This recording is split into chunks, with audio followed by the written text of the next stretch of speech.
নমস্কাৰ, মই ৰঞ্জন চৌধুৰী। আপোনালোকে আকৌ মোক ভুল নুবুজিব দেই, মই কুণাল কামৰা নহয়। কাৰণ আজি লুকছত দেখিছে যে মোৰ চুলি কমটো এইটো বহুত আগতে গম পায়।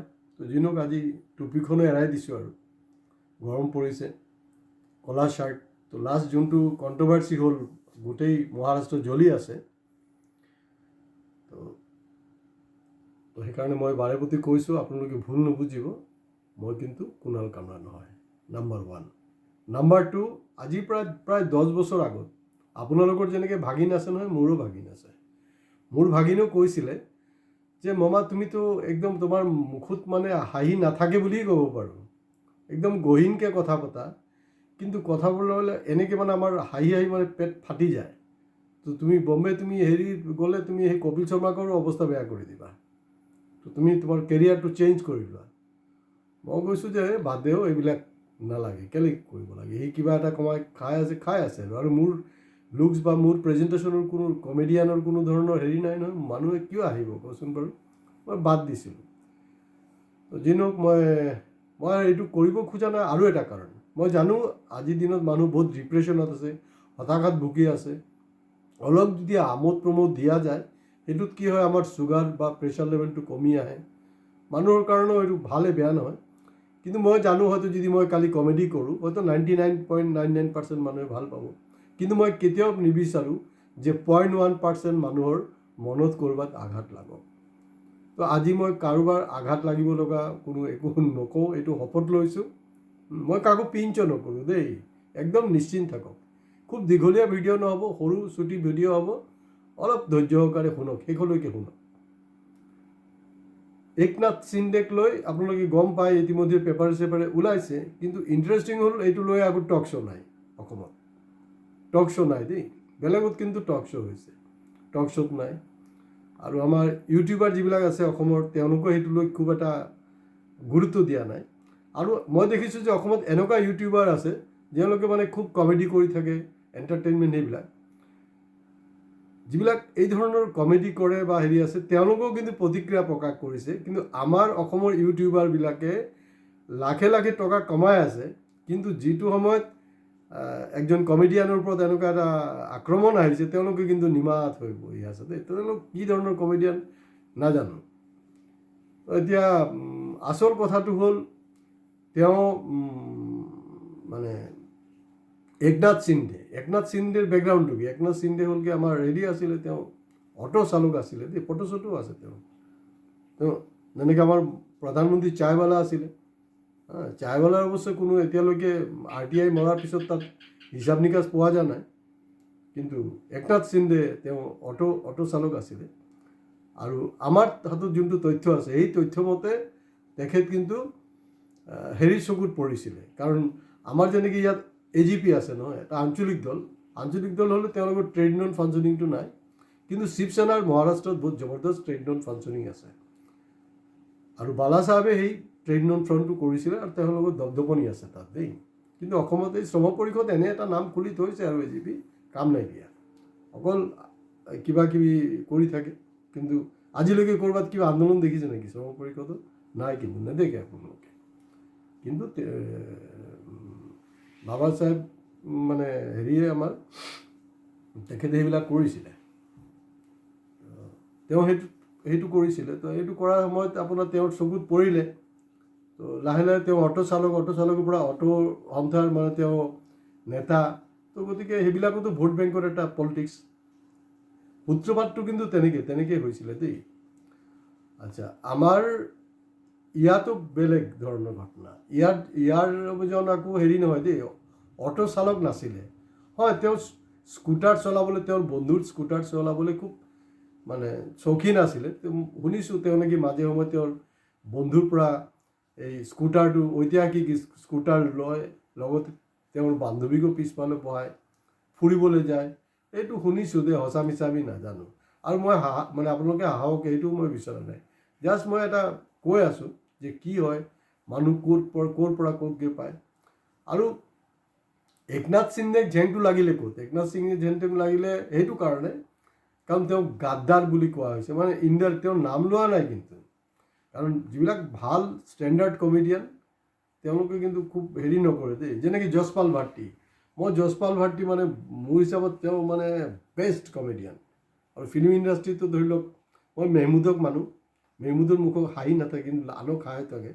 আৰু যশপাল ভাট্টি ছুপাৰ, তেওঁৰ লগত কাৰো তুলনাই নহয়। আৰু এতিয়া যিবিলাকে মিমিক্ৰি কৰে বা এই ধৰণে কমেডি কৰিছে তেওঁৰ পৰা অনুপ্ৰেৰণা লৈছে মই ভাবোঁ দেই, আপোনালোকে নাভাবিব পাৰে। তো যি নহওক দুটা ডিফাৰেঞ্চ আছে। তাৰপিছত তেখেত হ'লগৈ অটো ইউনিয়ন কৰিছিলে।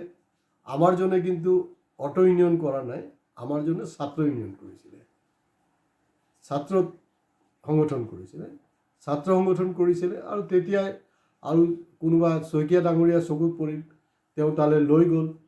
তো তাৰ পৰা তেখেতৰ যাত্ৰা, ৰাজনৈতিক যাত্ৰা আৰম্ভ হ'ল। প্ৰথমতে ছাত্ৰ নেতা, তাৰপিছত ৰাজনৈতিক নেতা, তেনেকৈ গৈ পালেগৈ। মানে দুটাৰ উত্থান পতন কেনেকৈ হৈ আছে কম্পেৰিজনটো মই আপোনালোকক ক'ব বিচাৰিছোঁ। আপোনালোকে হাঁহি থাকক, মই এইটো নিবিচাৰোঁ, খালি শুনক, ধৈৰ্য সহকাৰে শুনি থাকক দেই। ইয়াত কি হ'ল, তাৰপিছত এই অধ্যায় শইকীয়া ডাঙৰীয়াৰ অধ্যায় শেষ হ'ল। তাৰপিছত আহিলে গগৈ ডাঙৰীয়া শৰণাপন্ন হ'ল।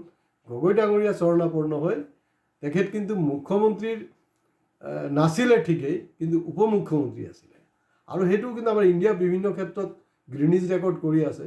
এইটো নতুন আৰু এটা গ্ৰীনিজ ৰেকৰ্ড হ'ল, যিজন চিম্পুল একজন MLA আছিলে একনাথ সিন্ধে, তেওঁ ডাইৰেক্ট মুখ্যমন্ত্ৰী হৈ গ'ল দেই। আৰু যোৱা নিৰ্বাচনত তাত কিন্তু মানে NDA য'তে আপোনাৰ তাৰ ছবিখন সন্মুখত ৰাখিয়ে গোটেই নিৰ্বাচনী প্ৰক্ৰিয়াটো চলিলে। তো শেষলৈকে কি হ'ল, যেতিয়া মুখ্যমন্ত্ৰীৰ দাবীদাৰৰ কথাটো আহিলে, সেইটো নিজৰ মাজত বহুত ঝেং হ'ল। তেওঁ ক'ৰবাত গৈ ধ্যানত বহি গ'ল, কিবা কিবি বহুত ড্ৰামা হ'ল। এইবিলাকতো পেপাৰে চেপাৰে ওলাইছে, আৰু এইবিলাক মিছাকৈ আপোনাক আকৌ নতুনকৈ কৈ আপোনালোকক আমনি কৰিবলৈ খোজা নাই। কিন্তু কি হ'লগৈ, এইটো গ্ৰীনিজ ৰেকৰ্ড এইটো কাৰণে যে মই ইয়াৰ আগত শুনিছোঁ যে উপ মুখ্যমন্ত্ৰীৰ পৰা মানুহে মুখ্যমন্ত্ৰী হয়, তেওঁ আকৌ মুখ্যমন্ত্ৰীৰ পৰা উপ মুখ্যমন্ত্ৰী হ'ল। যদি উপ মুখ্যমন্ত্ৰী যেতিয়া তেখেতক বনাইছিলে নহয়, হয় মোৰ কোনো ষ্টুডিঅ' নাই বা মই কোনো পাব্লিক ফোৰামত এইবিলাক প্ৰগ্ৰামো নকৰোঁ, যেনেকৈ কুণালে কৰিছিলে। কুণাল যোনটো ষ্টেজত সেই প্ৰগ্ৰামটো কৰিছিল, হোটেল কমিটি, তাত দেখা গৈছে যে আপোনাৰ একনাথ সিন্ধেৰ গ্ৰুপে গৈ একদম ভাঙি চিঙি বৰবাদ কৰি দিছে। আৰু চব যিমান মানে আপোনাৰ এনেকৈ প্ৰগ্ৰাম কৰাৰ যিবিলাক হলবিলাক আছে, তাহাঁতকো একদম সকিয়নি দি দিছে, ভৱিষ্যতে মানে কুণালক এই ধৰণৰ কোনো পাৰ্মিশ্যনে দিব নালাগে। অৱশ্যে মোকতো আৰু কোনোৱে এনেকৈ হল এৰেঞ্জ কৰা নাই নহয়, তো গতিকে ভাঙচুৰ হোৱাৰ কোনো ৰাস্তা নাই। এতিয়া মই ইউটিউবত কথা পাতোঁ, তো ইউটিউবত একমাত্ৰ উপায় হ'ল তেওঁলোকৰ, ইউটিউবতো বহুত কিবা কিবি ব্লগ কৰি আছে, কৰক, একো নাই। পেপাৰেতো ইতিমধ্যে ব্লগ কৰিছেই, মোক প্ৰিণ্ট মিডিয়া মোক ইতিমধ্যে ব্লগ কৰিছে। তো ইউটিউবত যদি ব্লগ হয় হওক, কোনো দিগদাৰ নাই। কিন্তু মই সেনেকৈ যোনটো চিন্তাধাৰা মই এইটো বৰ্তাই থওঁ। ইয়াত আৰু এটা প্ৰব্লেম, সিন্ধে ডাঙৰীয়া কি হ'ল, তেওঁ নিজৰ গোটৰ যিখিনি MLA আছিলে তেওঁলোকক হাৱাই জাহাজত উৰাই কিন্তু অসমলৈ লৈ আহিলে। আৰু আমাৰ জনে কি কৰিলে, তেওঁৰ হাততো 40জন বিধায়ক আছিলে, তেওঁ কিন্তু মানে আৰু বেছি ষ্ট্ৰং হয় মোৰ হিচাপত, ঠিক আছে। তেওঁ কিন্তু বেলেগ ৰাজ্যলৈ সেই হাৱাই জাহাজ বা ট্ৰেইনত কিন্তু লৈ যোৱা নাই, ইয়াত অসমত থাকিয়ে কিন্তু তেওঁ গোটেই খেলটো খেলিলে। আৰু যিসকলক তেখেতে মানে ভৰি চুই প্ৰণাম কৰি সোমাইছিলে সেইটো দললৈ, সোমোৱাৰ পিছত এতিয়া দেখা গৈছে তেওঁলোককে গুৰ মাৰি দিছে। আৰু আগৰ যিজন মুখ্যমন্ত্ৰী আছিলে তেওঁক মানে এতিয়া আৰু উপ মুখ্যমন্ত্ৰী ডাইৰেক্ট একদম মুখ্যমন্ত্ৰীৰ প্ৰমোশ্যন। তো গতিকে একনাথ সিন্ধেৰ নিচিনা কিন্তু এওঁ নকৰে, কাৰণ কোনো পৰ্যায়ে তেওঁ আকৌ উপ মুখ্যমন্ত্ৰীৰ চকীত নবহে, তেওঁ মুখ্যমন্ত্ৰী আছে, মুখ্যমন্ত্ৰী থাকিব। এতিয়া ধৰি লওক আমাৰ প্ৰধানমন্ত্ৰী ডাঙৰীয়াক যদি কালি অফাৰ কৰে যে আপুনি ৰাষ্ট্ৰপতিৰ কাৰণে হেৰি কৰক বোলো, তেওঁ কিন্তু ৰাজি নহয়, কাৰণ তেওঁ প্ৰধানমন্ত্ৰীৰ মজাটো পাই গৈছে, তেওঁ ৰাষ্ট্ৰপতি হ'ব নোখোজে। তো আমাৰ জনো কিন্তু মুখ্যমন্ত্ৰী হৈ থাকিব, যিমান দিন থাকিব ৰাজ কৰিব, মুখ্যমন্ত্ৰী হিচাপে থাকিব। গতিকে দুটাৰ বহু ধৰণৰ মানে ব্যৱধান আছে দেই। এটা ব্যৱধান আছে। তেওঁ মানে ইয়াৰ পৰা মানে বহিৰাজ্যলৈ উৰি যোৱা নাই, সিন্ধে উৰি গ'ল। আৰু ময়ো বিলিভ কৰোঁ যে ফ্ৰীডম অফ স্পীচটো ভাল, বেয়া নহয়, কিন্তু ফ্ৰীডম অফ স্পীচৰ নামত আপুনি কাৰোবাক মনত আঘাত দিব। যেনেকৈ মই আৰম্ভণিত ক'লোঁ নহয় যে মোৰ ভাগিনজনী মই ৰিকুৱেষ্ট ৰখা নাই কেলে, মই তাইক কৈছিলোঁ যে 0.1% যদি মনত আঘাত পায় মই সেইটো কাৰণে নকৰোঁ।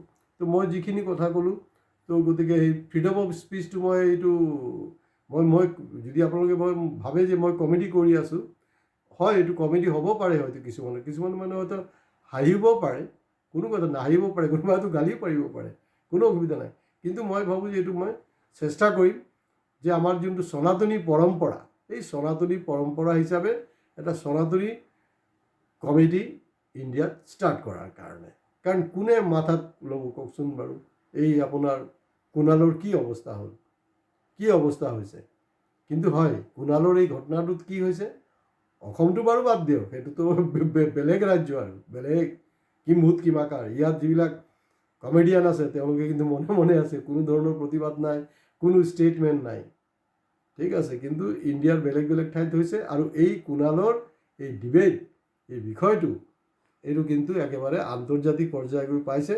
কাৰণ অলপতে পডকাষ্টত দেখোন আমাৰ প্ৰধানমন্ত্ৰী ডাঙৰীয়াই কৈ আছিলে না, সমালোচনাটো ভালতো, সমালোচনাই বোলে শক্তিশালী কৰে, গণতন্ত্ৰক নেকি শক্তিশালী কৰে। এতিয়া আমাৰ কথাটো হ'ল মানে একজন ধৰি লওক মই সনাতনী কমেডিয়ান হিচাপে এইটোৱে ক'ব খুজিছোঁ যে এইটো ঠিকেই কৈছে প্ৰভু আপুনি, কিন্তু এইটো সময়ত যে এনেকুৱা হৈ আছে যে গণতন্ত্ৰৰ যে নৎসাত কৰিছে সিন্ধে বাহিনীক উলিয়াই দিয়ক আৰু তেওঁক আপুনি কুণালৰ পক্ষত থিয় দিয়ক, তেতিয়াহে গম পোৱা যাব যে আপুনি যিটো পডকাষ্টত কৈছিলে এইটো সঁচা। গতিকে আজি ইয়াতে শেষ কৰিছোঁ। গতিকে আমাৰজন কিন্তু বহুত বহুত ভাল আৰু সনাতনী চিন্তাধাৰা। তেওঁৰ আগত মানে কি হৈছিলে, তেওঁৰ মানে আগত টুপি দেখিলে মানে মিয়া দেখিলে কোনো অসুবিধা নাছিলে, কিন্তু এতিয়া যদি তেওঁ ক'ৰবাত যদি টুপি দেখে, মিয়া দেখে, তেতিয়া তেওঁৰ বহুত অসুবিধা হয়। এইটো মানে স্বাভাৱিক, কাৰণ তেওঁ সনাতন ধৰ্মত বিশ্বাসী আৰু মই সনাতন কমেডি কৰিবলৈ চেষ্টা কৰিম। মানে এইটো আজি কিন্তু মই কমেডি কৰা নাই যে আপোনালোকে হাঁহি নাথাকিব, মই ট্ৰাই কৰিম বাৰু। কাৰণ মোৰ ভাগিনৰ যোনটো ৰিকুৱেষ্ট, তাই ৰিকুৱেষ্টটো নিশ্চয় কিবা এটা দেখিছে চাগে, মই নিশ্চয় এইটো মই গ্ৰহণ কৰিছোঁ আজিৰ পৰা। আজি ইমানত শেষ কৰিছোঁ। কিন্তু আপোনালোকে আমাৰ চেনেল ছাবস্ক্ৰাইব নকৰিব, কিন্তু বেয়া হ'ব নহয়। কিন্তু আকৌ সেই সময়তো মই সনাতনী হ'ব নোৱাৰোঁ। এজ এ প্ৰফেশ্যনেল বা একজন মানে সজাগ ৰাইজ হিচাপে মইতো ক'ব লাগিব নহয়। আপোনালোকে প্লিজ ছাবস্ক্ৰাইব কৰক। আৰু মই বিচাৰিম যে মোৰ ষ্টুডিঅ' নাই, আপোনালোকে ভাংচুৰ কৰিব নোৱাৰে। কমেণ্ট বক্সত হ'লচেলত যিমান পাৰে কমেণ্ট দি থাকক। ধন্যবাদ।